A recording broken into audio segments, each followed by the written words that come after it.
The Royal Pharmaceutical Society in London. Its museum exhibits some of science's greatest moments and some not-so-great ones.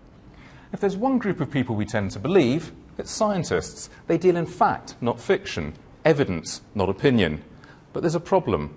Their views come to us via the media, and they sometimes rely on vested interests for their funding. So can we really believe everything we read about science?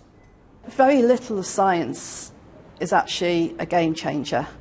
So if you read in the media that this new discovery is going to change the world, it's probably not going to change the world. If you read a new discovery, it's been reported in a scientific paper, it's going to lead to a medicine, it may do, but that's going to be way down the line.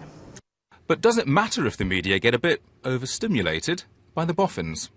For the most of the time, I think that people will see things like red wine's good for you, red wine's bad for you, and we'll take that with a pinch of salt, and it probably doesn't make too much of an impact. However, when it's the big stuff and we're being asked as members of the public to debate on whether we think we should be using a technology, whether we should be using animals in research or whatever it is, we really need to have the evidence, we really need to be guided by the correct information rather than by scaremongering or by someone who's got an agenda.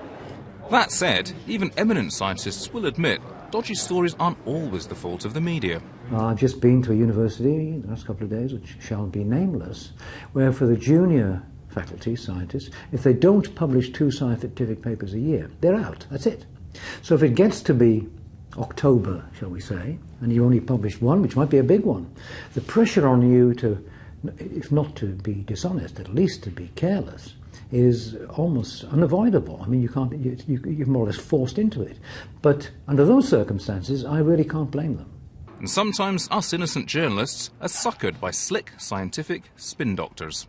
I'm completely shocked by the extent which newspaper and television and radio accounts of discoveries are led by press releases. You wouldn't, a decent journalist wouldn't simply report a press release from Conservative Central Office or from the Labour Party. They'd look into it, they'd go and ask awkward questions. I see that particularly perhaps in my own field, which is genetics, where the media are just hopelessly ready to swallow the idea of a gene for happiness, a gene for depression, a gene for high intelligence. It's not like that, it's much more complicated. So, how can you spot when a science story passes the litmus test?